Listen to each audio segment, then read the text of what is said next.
Olá, boa noite.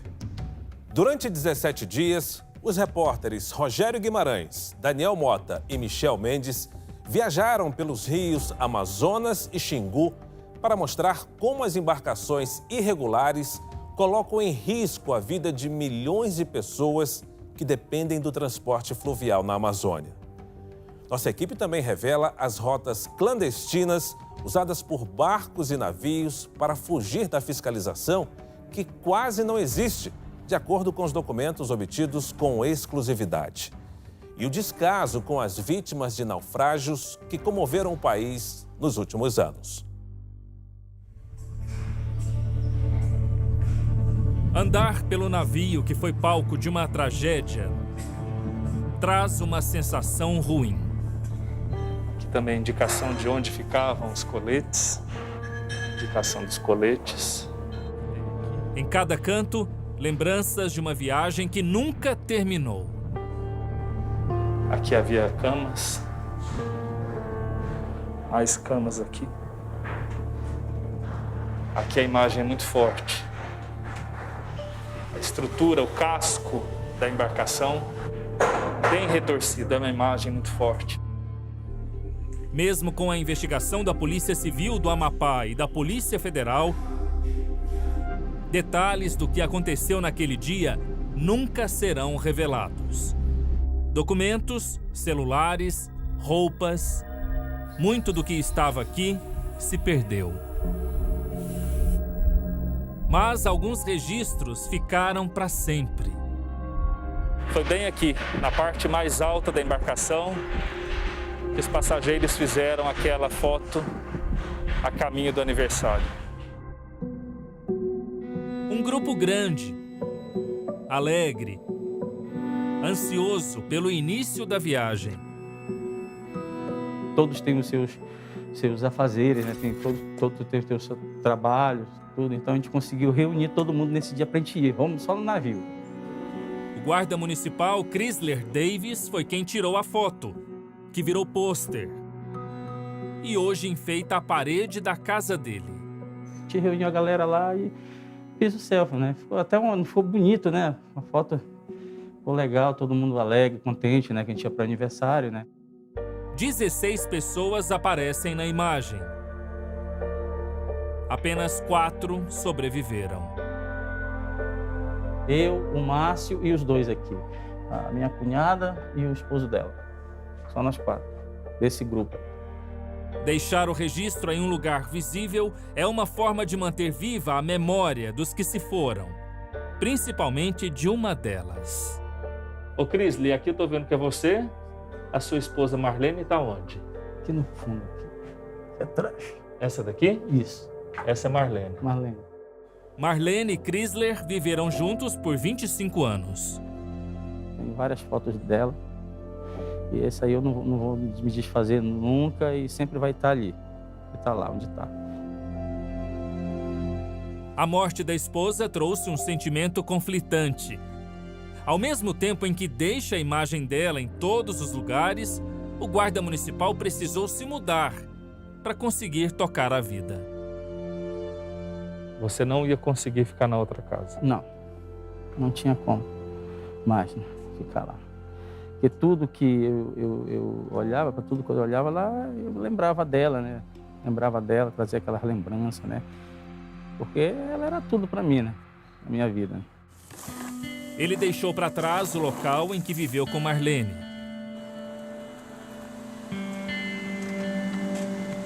Mas ainda tenta ficar próximo da mulher que o acompanhou por tanto tempo.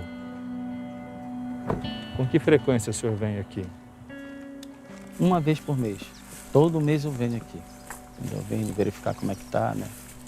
O que o senhor faz quando o senhor vem? Faço as minhas orações, né? Eu peço, né?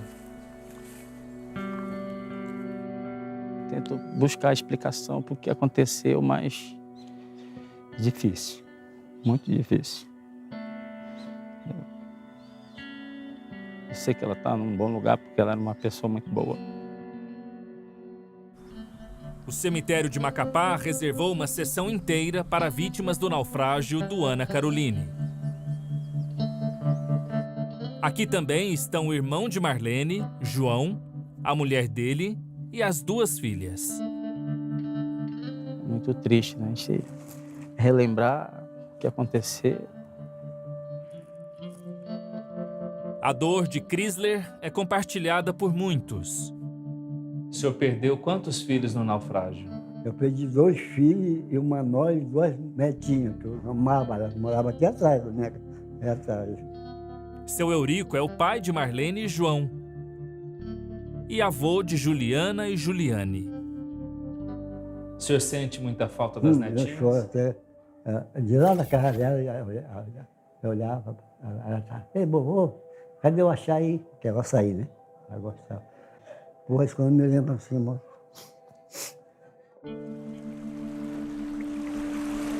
Às margens do rio, no fim da tarde, Chrysler relembra os últimos momentos que viveu ao lado de Marlene.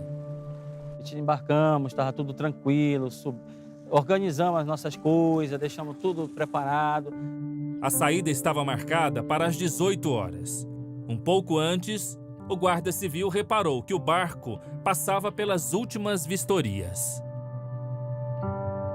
Eu vi a marinha, 2 marinheiros, 2 oficiais da marinha, né? Eles estavam olhando o barco por fora, vendo lá a fiscalização, né, da marinha presente lá no local, né? A gente pensa que está tudo ok, tudo certo com a embarcação, né? Segundo a Polícia Civil, a fiscalização foi realizada pelo 1º Sargento Valdinê Pereira da Silva e pelo cabo Wesley Hilton de Souza Frias. Neste inquérito, os 2 foram indiciados por homicídio, no artigo 121 do Código Penal.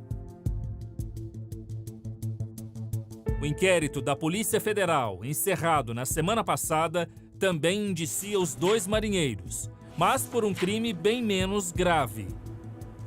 Eles são acusados de prevaricação, que é o delito cometido por funcionários públicos que deixam de cumprir seus deveres de ofício. A atuação dos 2 também foi alvo de sindicância da Marinha. Eles foram afastados? Não, eles continuam trabalhando, um desembarcou e o outro militar continua trabalhando aqui. O que é desembarcar? Foi transferido para outra organização militar. O capitão dos portos do Amapá não vê erros na conduta dos marinheiros. A fiscalização falhou?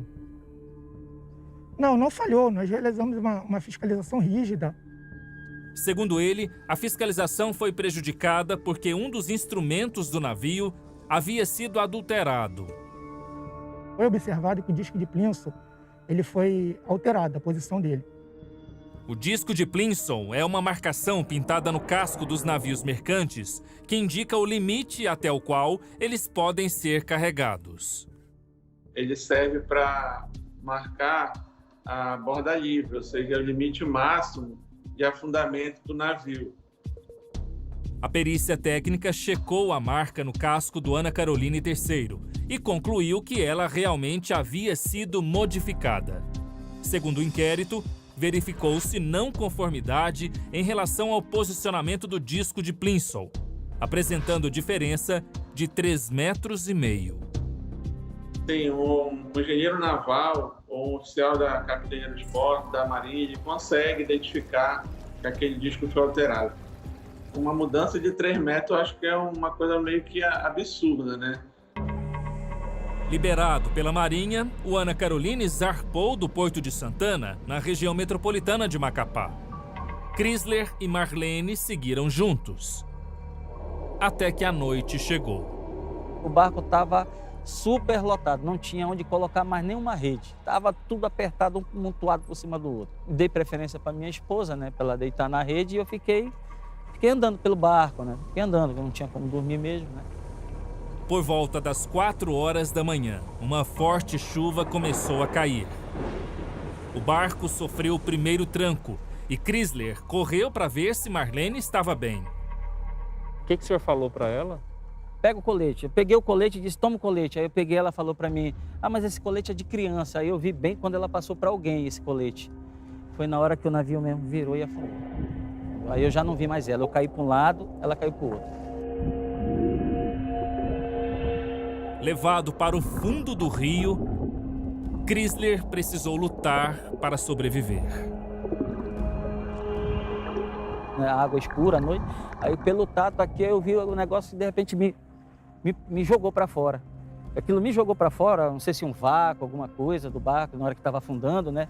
Aí foi que eu fiz assim, aí eu senti que eu estava fora do barco. Mas naquele momento ele já sabia que não veria Marlene nunca mais. Aí eu senti que eu tinha perdido ela. Senti que eu tinha perdido, porque ela não sabia nadar. Eu queria só um minuto. Eu queria só um minuto para ter feito alguma coisa. Só um minuto que eu queria. Eu não tive. O guarda municipal sabia nadar, mas no meio de uma tempestade, sem nenhuma luz, não seria fácil se manter na superfície por muito tempo. Eu tentava, como estava chovendo, eu tentava me segurar nas caixas, só que as caixas de copo descartável. Eu tentava me abraçar nas caixas, as caixas se desfaziam. Aí os copos se desfaziam, não tinha como. A salvação veio justamente de uma das causas do naufrágio. Não fosse o barco que tinha encostado lá para fazer um reabastecimento clandestino, se não fosse esse barco estar lá nesse momento, todo mundo tinha morrido. Testemunhas confirmaram que no meio do caminho, um barco menor parou ao lado do Ana Caroline III. A Polícia Civil concluiu que ele faria um abastecimento ilegal no Rio Amazonas. Ao reduzir a velocidade, o Ana Caroline III, que estava com sobrecarga e debaixo de uma tempestade, perdeu estabilidade e tombou. Não poderia ter feito isso, fazer um reabastecimento clandestino, entendeu? Ele parou o barco, ele parou o motor do barco, ele parou, que a gente sente no pé quando o motor está ligado do navio. Aquilo ali parou, estava um silêncio total, entendeu? Ele parou. E o navio virou, né? Com o mar agitado. Depois de tombar, parte do Ana Caroline III ficou para fora d'água, a ponta do casco, na frente da embarcação. Naquele momento, cerca de 20 pessoas nadaram e subiram até aqui. Foi assim que eles conseguiram se salvar naquela madrugada, no dia 29 de fevereiro.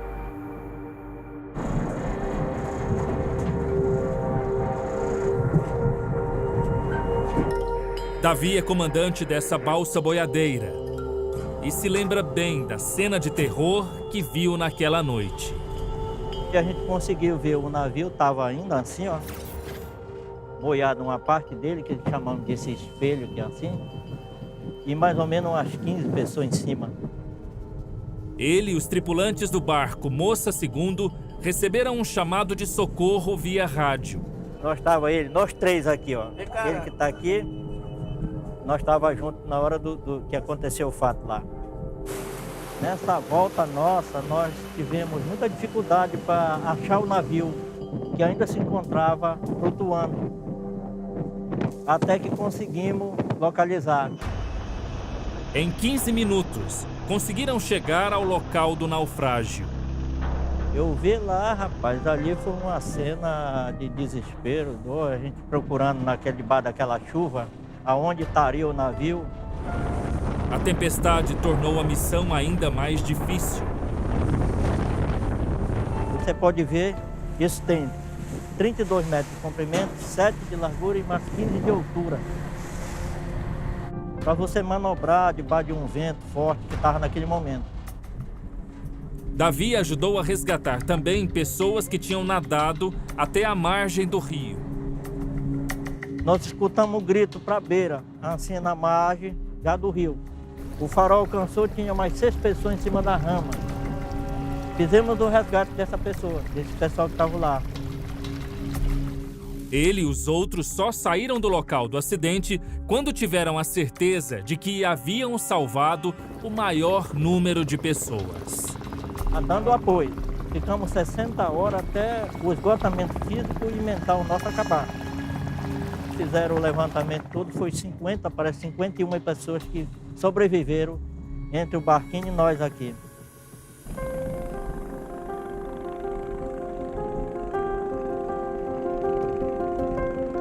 Márcio é um dos sobreviventes. Ele conta que, por pouco, a tragédia não foi muito maior. A balsa cedeu, atendeu o pedido dele, voltou, salvou todo mundo. E por incrível que pareça, em poucos minutos o navio terminou de afundar. Ele viajava com a esposa, Alexandra. Os dois também eram convidados do aniversário da amiga Eneida, em Almeirim. Aqui na área portuária de Santana existem diversos pequenos portos de embarque de cargas e de passageiros. Pequenos portos como esse aqui, por onde o Márcio e a Alexandra passaram naquela sexta-feira. Vocês chegaram que horário aqui, você se lembra? Chegamos 6 horas e 1 minuto exatamente.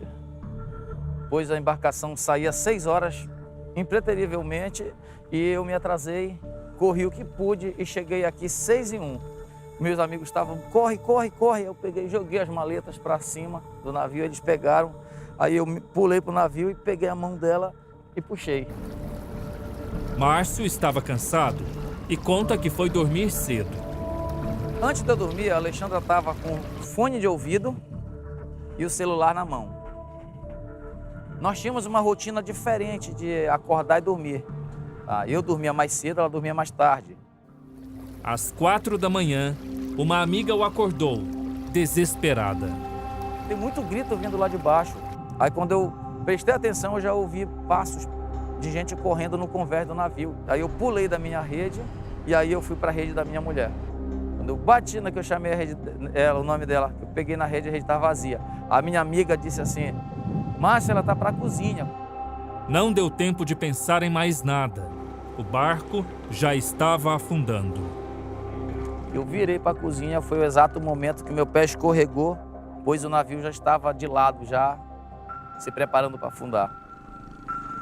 A partir daí, Márcio teve que lutar pela vida. Eu fui para fora do navio e tentei olhar a margem, para onde eu ia. Só que era uma noite tão escura que não dava para ver nada. E quando o navio já estava dentro da água afundando, eu pulei com medo do navio me sugar ou então de alguém me puxar. Isso é comum. Muita gente nadando, querendo sair e te agarrar. E continuou procurando pela mulher, Alexandra. Quando eu me segurei, a única coisa que eu fiz foi gritar muito pelo nome dela. Na esperança dela responder, porque eu gritava, Alexandra, Alexandra, alto. Um chamado sem resposta. E no sábado, informação de que encontraram da minha mulher. Já no sábado. Logo após o acidente com a embarcação, o Márcio mudou de endereço. Ele veio para essa residência também em Macapá. Ele e a mulher estavam construindo essa casa aos poucos. Mesmo com a obra ainda inacabada, ele preferiu vir para cá do que continuar morando no apartamento onde vivia com a mulher. A casa de 2 andares era um sonho do casal. Ela não conheceu a casa depois de terminada. O que ela assim me ajudou foi escolher a casa e me ajudar com o projeto e a execução. Já a parte de acabamento ou como está aqui, ela não chegou aqui. Alexandra deixou para trás Maria Helena, de 8 anos. O que você mais lembra da sua mãe? Quando a gente ia pra festa, quando a gente dormia juntas, quando a mãe brincava comigo. É porque elas passavam mais tempo juntas, só as duas, do que nós 3. Você lembra muito dela, Maria? Sim. Tem noites que ela acorda chorando. Tem noites que ela acorda chorando. Esse mês passado, acho que ela sonhou que era eu, ela e a mãe dela, e ela disse que ela acordou chorando muito, que disse que um bicho, um dinossauro, que ela tem medo de dinossauro. Ela disse que um dinossauro pegou a mãe dela. Tadinha. Acordou no desespero. Maria Helena não viajava com os pais naquele dia. Por que você não foi naquela viagem? A mamãe não tinha deixado, porque ela disse que era o aniversário de adulto. Alexandra era professora. Márcio, que é instalador de placas solares, teve de assumir um segundo emprego para dar conta das despesas da família. Quando estou aqui na cidade, eu trabalho como Uber. Quando pinta algum trabalho de energia solar, daí eu vou trabalhar como instalador para os rios, para os ribeirinhos. A casa fica sob os cuidados da mais velha, de 18 anos. Gabriela é filha de outro relacionamento de Márcio. A Gabi sabe cozinhar, então. Olha, Aprendi. tá aprendendo, tá? O que você está fazendo de almoço? Deixa eu ver. Eu tô fazendo frango, arroz, aí o feijão só tô esquentando. Uma família que luta para se manter unida. Eu acho que, cara, foi a nossa última foto junto. Então, aqui marcou o nascimento e a despedida. Então, por isso que eu gosto dessas duas fotos juntas. Assim.